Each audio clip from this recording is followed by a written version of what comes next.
dia, meus amores! E está chegando a festa junina!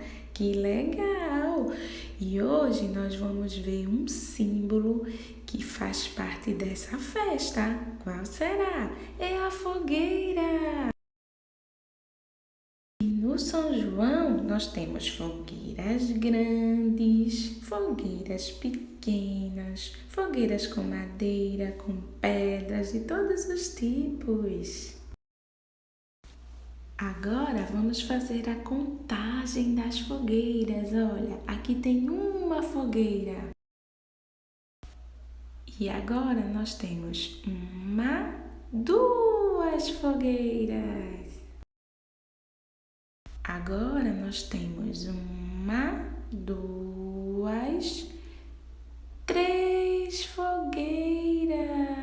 Vamos contar. Agora temos mais duas, três, quatro fogueiras. E agora, meus amores, temos duas, três, quatro, cinco fogueiras. E agora é hora da atividade. E a atividade de hoje, é uma fogueira com as mãozinhas.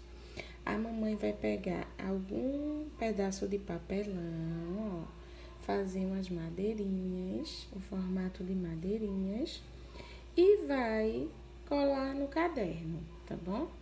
E aí, vamos fazer uma fogueira. Olha o número 1. Esse é o número 1 de uma fogueira, tá certo?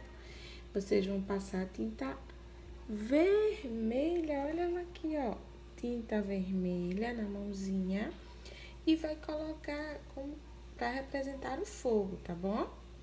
Depois vocês vão pegar a tinta amarela, né? Vai lavar as mãozinhas e passar a tinta amarela nas mãos e vai colocar o carimbo da mãozinha, tá certo? Olha que legal a nossa fogueira, tá bom? E aí, montamos a fogueirinha do São João. Quero ver a de vocês, bem bonita, tá bom? Mandem fotos.